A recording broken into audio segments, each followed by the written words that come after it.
the school system is to Americanize, make citizens. And that's what all countries do. There's no country that is not trying to create citizens. But in this country, because it is the country for the outlaws and the outcasts and the failed, that's what it was for. That's who came here. They were particularly anxious to get rid of whatever characteristics they brought from you. Somebody was telling me not so long ago, you have to remember that it was the black sheep, so to speak, of the families who were succeeding in this country. You know, the sort of people in Eastern Europe or wherever who were making it didn't migrate to this country. It was always the outlaws or the ones nobody wanted to be bothered with, and they were making this fantastic living and then would call other people over. And so that you got here a country that began its life by admiration for, in other words, all of the characteristics that would contribute to an outlaw or an outcast are the characteristics that this country was built on. Not the staid, the settled, the depressed, the non-acquisitive characteristics of an ancient old family in Europe, but just the opposite. The restless one, the one who wanted to get rich quick, the one who couldn't make it in a stable, old, ancient society.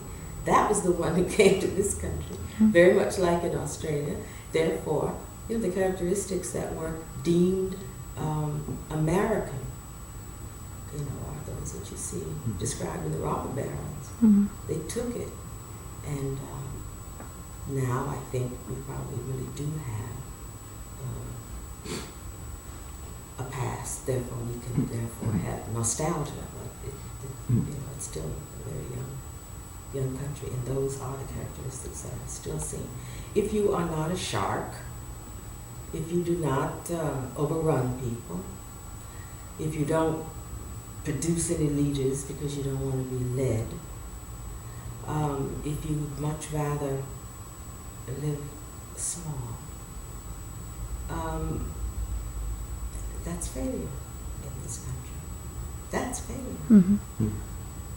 And if those are the characteristics of any ethnic group, that group is failed.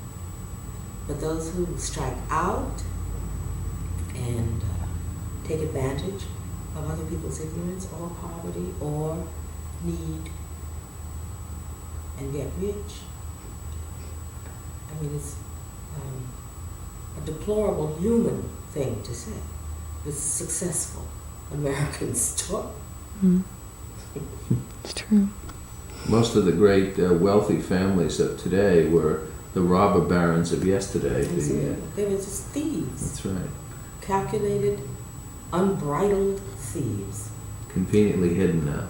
Very much hidden. Well, you know, they clean themselves up a lot. They get big buildings and funds and so on. But sometimes you read what those people were really doing, when you really find out what water and stock really means, about land grabs, what that really means in those railroad thieves. It's unbelievable.